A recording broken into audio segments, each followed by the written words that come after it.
Good morning students. बच्चों, मैंने आपको हिस्ट्री के 3 लेसन कंप्लीट करवा दिए हैं। अपन ने उसके क्वेश्चन आंसर भी कर लिए हैं। आज अपन हिस्ट्री का इतिहास का 4th लेसन पढ़ेंगे, जिसका नाम है मुगल साम्राज्य। देखिए, मुगल साम्राज्य के बारे में हम इस लेसन में विस्तार से पढ़ेंगे। मध्यकाल में किसी भी शासक के लिए भारतीय उपमहाद्वीप जैसे बड़े क्षेत्र पर जहाँ लोगों एवं संस्कृतियों में इतनी अधिक विविधता हो, शासन कर पाना अत्यंत ही कठिन कार्य था। मध्यकाल में अपने पूर्ववर्तियों के विपरीत मुगलों ने एक साम्राज्य की स्थापना की और वह कार्य पूरा किया जो अब तक केवल छोटी अवधि के लिए ही संभव किया जाना पड़ता था। 16वीं सदी के उत्तरार्ध से इन्होंने दिल्ली और आगरा से अपने राज्य का विस्तार शुरू किया। कब शुरू किया इन्होंने? मुगल साम्राज्य कब शुरू हुआ था? 16वीं सदी के उत्तरार्ध से इन्होंने दिल्ली और आगरा से अपना राज्य का विस्तार शुरू किया और 17वीं शताब्दी में लगभग संपूर्ण महाद्वीप पर अधिकार प्राप्त कर लिया। 16वीं सदी में तो इन्होंने 16वीं सदी में तो स्टार्ट किया था और 17वीं शताब्दी तक इन्होंने अपना पूरे महाद्वीप पर अपना अधिकार प्राप्त कर लिया था। आज भारत के प्रधानमंत्री स्वतंत्रता दिवस पर मुगल शासकों के निवास स्थान दिल्ली के लाल किले की प्राचीर से राष्ट्र को संबोधित करते हैं। ये कहाँ था? दिल्ली क्या था? मुगल साम्राज्य का निवास स्थान। ठीक है। मुगल कौन थे? अब देखिए, मुगल कौन थे। मुगल 2 महान शासक वंशों के वंश थे। माता की ओर से वे मंगोल शासक चंगेज खान, जो चीन और मध्य एशिया के कुछ भागों पर राज्य करता था। माता की ओर से तो वो कौन थे? मंगोल शासक के वंशज थे। वे उत्तराधिकारी थे। पिता की ओर से वे ईरान, इराक एवं वर्तमान तुर्की के शासक तैमूर के वंशज थे। पिता की ओर से तो तैमूर के वंशज थे और माता की ओर से मंगोल शासक के वंशज थे। मुगल तैमूर के वंशज होने पर गर्व का अनुभव करते थे। वे मंगोल का शासक होना मंजूर उनको नहीं था। वे तैमूर के वंशज होने पर अपने आप को अधिक गर्व अनुभव करते थे। ज्यादा इसलिए क्योंकि उनके इस महान पूर्वज ने 1398 में दिल्ली पर कब्जा कर लिया था। इसलिए वे अपने आप को ज्यादा गर्व महसूस करते थे तैमूर के वंशज होने के लिए। उन्होंने अपनी वंशावली का प्रदर्शन चित्र बनवाकर किया। अपनी वंशावली का प्रदर्शन वो किसके द्वारा करते थे? चित्र बनाकर करते थे। चित्र 1 में तैमूर और मुगलों की समूह में तस्वीर प्रस्तुत करता है। ये आपको जो चित्र फर्स्ट वाला दिखाया गया है, इसमें आपको मुगलों की जो तैमूर की जो वंशावली दी गई है, इसमें तैमूर और मुगलों के समूह की तस्वीर प्रस्तुत किया गया है इसके अंदर। ठीक है, इस वाले चित्र में। अब देखिए, मुगल सैन्य अभियान। प्रथम मुगल शासक अकबर ने जब 1994 में फरघाना राज्य का उत्तराधिकारी प्राप्त किया तो उसकी उम्र केवल 12 वर्ष की थी। कितने वर्ष की थी उसकी उम्र? शासक बाबर की केवल 12 वर्ष का था वो। मंगोलों की दूसरी शाखा उज़्बेकों के आक्रमण के कारण उसे अपनी पैतृक गद्दी छोड़नी पड़ी। अनेक वर्षों तक भटकने के बाद उसने 1504 में काबुल पर कब्जा कर लिया। किस पे कब्जा किया था उसने? काबुल पे कब्जा कर लिया। उसने 1526 में दिल्ली के सुल्तान इब्राहिम लोदी को पानीपत में हराया और दिल्ली और आगरा को अपने कब्जे में कर लिया। ठीक है, ये इसकी मुगल सैन्य अभियान था। अब देखिए बच्चों, यहाँ पर तालिका नंबर 1 दी गई है, जिसमें मुगल सम्राट यानी मुगल अभियान कब कब हुए और उनमें क्या क्या घटनाएं हुई, इसके बारे में इस तालिका में बताया गया है। देखिए, सबसे पहला है बाबर। 1526 से 1530 में बाबर का शासक था। उसने क्या क्या किया इसमें? 1526 में पानीपत के मैदान में इब्राहिम लोदी एवं उसके अफगान समर्थकों को उसने हराया। 1527 में खानुआ में राणा सांगा राजपूत राज्यों और उनके समर्थकों को हराया। इसके बाद में 1528 में चंदेरी में राजपूतों को हराया। ठीक है। और इसी तरह से फिर है हुमायूं। हुमायूं ने कब, मतलब जब बाबर की मृत्यु हो गई 1530 तक तो क्या था, बाबर का शासन था। उसके बाद में, उसकी मृत्यु के बाद में हुमायूं राजगद्दी पर बैठा और उसने अपना शासन चलाया 1530 से 1540 एवं 1555 से 1556।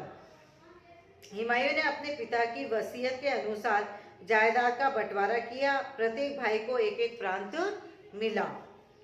हुमायूं को 2 बार हराया गया, चौसा में और कन्नौज में। कहाँ कहाँ पर हराया गया हुमायूं को? चौसा में और कन्नौज में। इन पराजयों ने उसे ईरान की ओर भागने को बाध्य कर किया। ईरान में हुमायूं ने सफाविद शाह की मदद ली। उसने 1555 में दिल्ली पर पुनः कब्जा कर लिया, परंतु उससे अगले वर्ष इस इमारत में एक दुर्घटना में उसकी मृत्यु हो गई। इसी तरह से अकबर 1556 से 1605 तक अकबर ने शासन किया। 13 वर्ष की अल्पायु में अकबर सम्राट बन गया था। इतनी छोटी आयु में ही अकबर सम्राट बन गया था। केवल वह 13 वर्ष की आयु का ही था और इसी अल्पायु में वह सम्राट बन चुका था।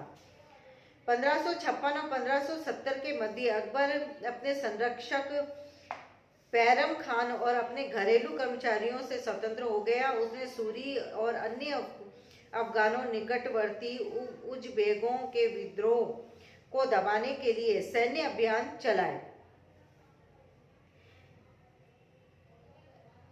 उसने सिसोदियों की राजधानी चित्तौड़ और रणथंभौर पर भी कब्जा कर लिया था। इसके बाद में जहांगीर। अकबर के बाद में कौन आया? जहांगीर। उसने 1605 से 1627 तक शासन किया। उसने भी यहाँ पर देखिए, जहांगीर ने अकबर के सैन्य अभियानों को आगे बढ़ाया। मेवाड़ के सिसोदिया शासक अमर सिंह के मुगलों की सेवा स्वीकार की।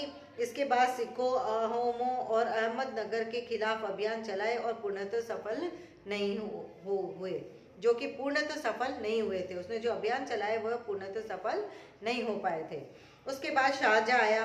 शाहजहां ने 1627 से 1658 तक यहाँ पर अपना शासक चलाया। दक्कन में शहनशाह के अभियान जारी रहे, है ना। इस प्रकार से शहनशाह के अभियान कहाँ तक जारी रहे? दक्कन में शहनशाह ने अपने अभियान जारी रखे। औरंगजेब। उसके बाद में औरंगजेब आया। शहनशाह के बाद में कौन आया? औरंगजेब। 1658 से 1707। 1663 के उत्तर पूर्व में अहोमों की पराजय हुई, परंतु उन्होंने 1680 के पुनः विद्रोह कर दिया। औरंगजेब ने शिवाजी का अपमान किया और शिवाजी आगरा स्थित मुगल कैदखाने से भाग निकले। उन्होंने अपने को स्वतंत्र शासक घोषित करने के पश्चात मुगलों के विरुद्ध पुनः अभियान चलाए। अकबर के विरोध के पश्चात औरंगजेब ने दक्कन के शासकों के विरुद्ध सेनाएं भेजी। औरंगजेब को उत्तर भारत में सिखों, जाटों और सतनामियों, उत्तर पूर्व के अहोमों और दक्कन के मराठाओं के विद्रोह का सामना करना पड़ा। ये तो हो गए मुगलों की जो अभियान हुए और उनकी घटनाएं हुई, इसके बारे में हमने इस तालिका में पढ़ा। अब देखिए उत्तराधिकार की मुगल परंपराएं, यानी कि उत्तराधिकार के लिए मुगलों की क्या परंपराएं थी, यानी कि उत्तराधिकार को ही राजगद्दी पर बैठना था, उसी को शासन करना था, या और कोई उनकी परंपराएं थी।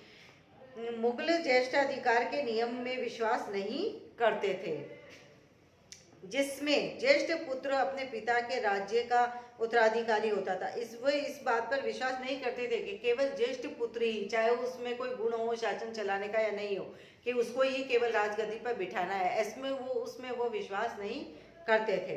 इसके विपरीत उत्तराधिकारी में वे सहदाया की मुगल और तैमूर वंशों की प्रथा को अपनाते थे, जिसमें उत्तराधिकार का विभाजन समस्त पुत्रों पर कर दिया जाता था, यानी उत्तराधिकार का विभाजन सभी पुत्रों में कर दिया जाता था। केवल एक ही पुत्र को उत्तराधिकारी नहीं बनाया जाता था, सभी पुत्रों में बराबर बराबर उसका विभाजन कर दिया जाता था। मुगलों के अन्य शासकों के साथ संबंध, मुगलों के अन्य शासकों के साथ संबंध किस प्रकार के थे? जब मुगल शक्तिशाली हो गए तो अन्य शासकों ने स्वेच्छा से उनकी सत्ता स्वीकार कर ली। राजपूत इसका एक अच्छा उदाहरण है। अनेकों ने मुगल घराने में अपनी पुत्रियों के विवाह करके उच्च पद प्राप्त किए। मेवाड़ के सिसोदिया राजपूत लंबे समय तक मुगलों की सत्ता को स्वीकार करने से इनकार करते रहे, परंतु जब वे हारे तो मुगलों ने उनके साथ सम्मानीय व्यवहार किया। मनसबदार और जमींदार, अब देखिए मनसबदार और जमींदार कौन होते थे? जैसे जैसे साम्राज्य में विभिन्न क्षेत्र सम्मिलित हुए, वैसे वैसे मुगलों ने तरह तरह के सामाजिक समूह के सदस्यों को प्रशासन में नियुक्त करना आरंभ किया। शुरू में ज्यादातर सरदार तुर्की थे, लेकिन अब इस छोटे समूह के साथ साथ उन्होंने शासक वर्ग में ईरानियों, भारतीय मुसलमानों, अफगानों, राजपूतों, मराठों और अन्य समूहों को सम्मिलित किया। मनसबदार शब्द का प्रयोग ऐसे व्यक्ति के लिए होता था जिन्हें कोई मनसब यानी कोई सरकारी हैसियत अथवा पद मिला होता था। वह मुगलों द्वारा चलाई गई श्रेणी व्यवस्था थी, जिसके जरिए पद, वेतन एवं सैन्य उत्तरदायित्व निर्धारित किए जाते थे।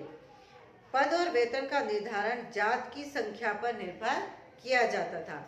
जो सैन्य उत्तराधिकारी मनसबदारों को सौंपे जाते थे, उन्हीं के अनुसार उन्हें घुड़सवार रखने पड़ते थे। मनसबदार अपना वेतन राजस्व एकत्रित करने वाली भूमि के रूप में पाते थे, जिन्हें जागीर कहते थे। मनसबदार अपना वेतन किससे प्राप्त करते थे? राजस्व एकत्रित करने वाली भूमि के रूप में। जो वेतन पाया, जो मिलता था, उन्हें वे जागीर कहा जाता था, उसी के द्वारा उनको वेतन दिया जाता था, जो तरकीबन इक्ताओं के समान थी।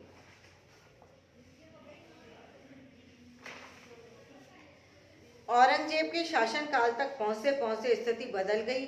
अब प्राप्त राजस्व मनसबदार के वेतनों में बहुत कम था। मनसबदारों की संख्या में भी अत्यधिक वृद्धि हुई, जिसके कारण उन्हें जागीर मिलने से पहले एक लंबा इंतजार करना पड़ता था। इन सभी कारणों से जागीरदारों की संख्या में कमी हो गई।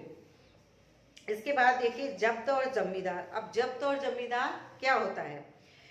मुगलों की आमदनी का प्रमुख साधन किसानों की उपज से मिलने वाला राजस्व था। मुगलों की आमदनी का प्रमुख साधन क्या था? किसानों की उपज से मिलने वाला राजस्व। समस्त मध्यस्थों के लिए, चाहे वे स्थानीय ग्राम के मुखिया हों या फिर शक्तिशाली सरदार हों, मुगल एक ही शब्द जमींदार का प्रयोग करता था।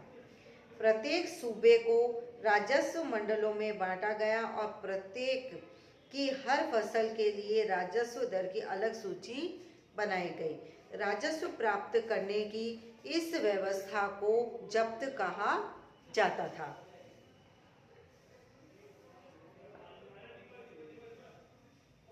देखिए अकबर की नीतियां नजदीक से एक नजर। हमारा नेक्स्ट पॉइंट है अकबर की नीतियां नजदीक से एक नजर। प्रशासन के मुख्य अभिलक्षण अकबर ने निर्धारित किए थे और इसका विस्तृत वर्णन अबुल फजल की अकबरनामा विशेषकर आईने अकबरी में मिलता है। किसमें मिलता है? इसका विस्तार वर्णन अबुल फजल की अकबरनामा विशेष आईने अकबरी में मिलता है। अबुल फजल के अनुसार साम्राज्य कई प्रांतों में बटा हुआ था, जिसे सूबा कहा जाता था। कई प्रांतों में बांट दिया गया था, जिसको सूबा कहा जाता था। सूबों के प्रशासक सूबेदार कहलाते थे। जो सूबे का जो प्रशासक होता था उसको हम सूबेदार कहते थे, जो राजनीतिक तथा सैनिक दोनों प्रकार के कार्यों का निर्वाह करता था। प्रत्येक प्रांत में एक वित्तीय अधिकारी भी होता था, जो दीवान कहलाता था। वित्तीय अधिकारी को क्या कहा जाता था? दीवान कहा जाता था। कानून और व्यवस्थाएं बनाए रखने के लिए सूबेदार को अन्य अफसरों का सहयोग प्राप्त था।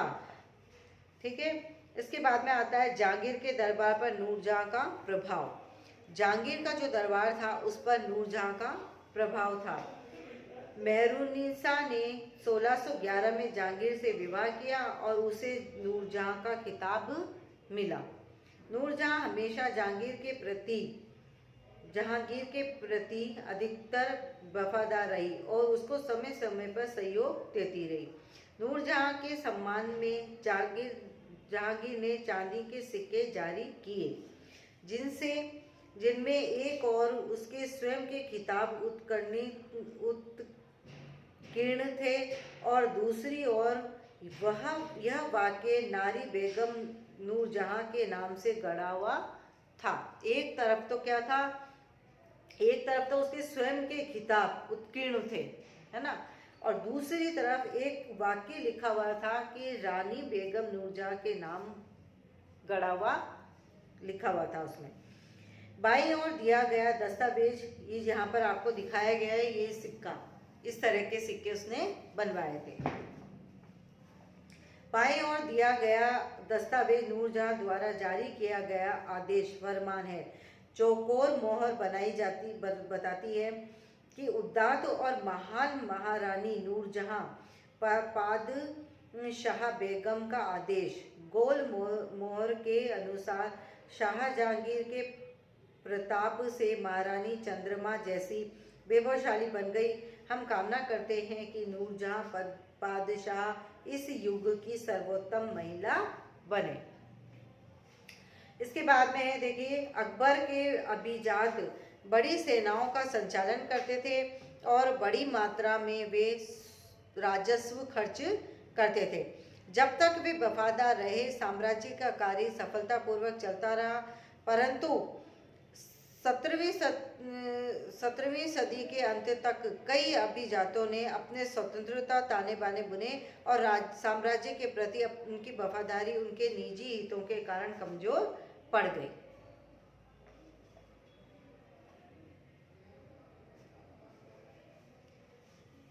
ये यहाँ तक आपको समझ में आ गया।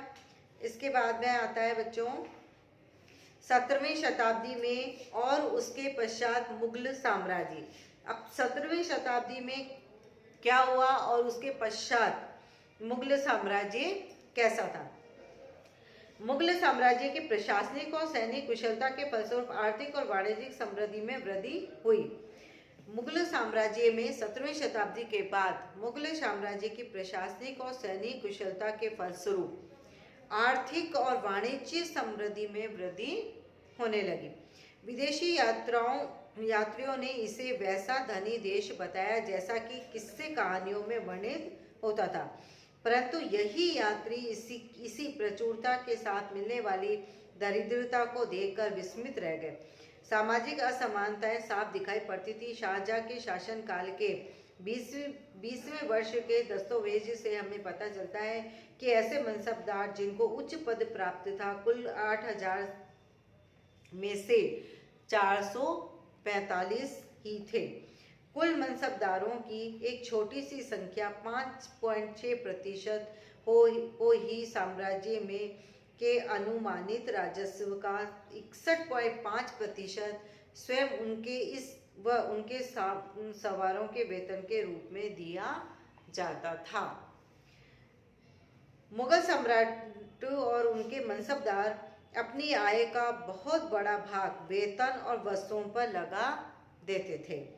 इस खर्चे में से शिल्पकारों और किसानों को लाभ होता था, चूंकि वे वस्तुओं और फसल की पूर्ति करते थे, परंतु राजस्व का भार इतना था कि प्राथमिक उत्पादकों, किसान और शिल्पकारों के पास निवेश के लिए बहुत कम धन बचता था। इनमें से जो बहुत गरीब थे मुश्किल से ही पेट भर पाते थे। वे उत्पादन शक्ति बढ़ाने के लिए अतिरिक्त संसाधनों में, औजारों और अन्य वस्तुओं में निवेश करने की बात सोच भी नहीं सकते थे। ऐसी अर्थव्यवस्था में ज़्यादा धनी व्यक्ति, किसान, शिल्पकारों के समूह, व्यापारी और महाजन ज़्यादा लाभ उठाते थे। मुगलों के कुलीन वर्गों के हाथों में बहुत धन और संसाधन थे। जिनके कारण 17वीं सदी के अंतिम वर्षों में वे अत्यधिक शक्तिशाली हो गए। जैसे जैसे मुगल साम्राज्य की सत्ता पतन की ओर बढ़ती गई, वैसे वैसे विभिन्न क्षेत्रों में सम्राट के सेवक स्वयं ही सत्ता के शक्तिशाली केंद्र बनने लगे। इनमें से कुछ ने नए वंश स्थापित किए और हैदराबाद एवं अवध जैसे प्रांतों में अपना नियंत्रण जमा लिया था उन्होंने।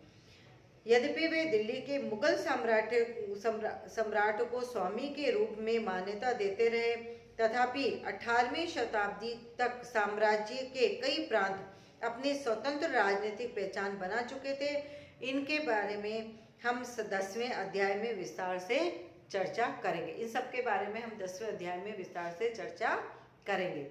ठीक है बच्चों, ये वाला लेसन आपको समझ में आ गया होगा। इसके क्वेश्चन आंसर मैं आपको करवा दूंगी। धन्यवाद।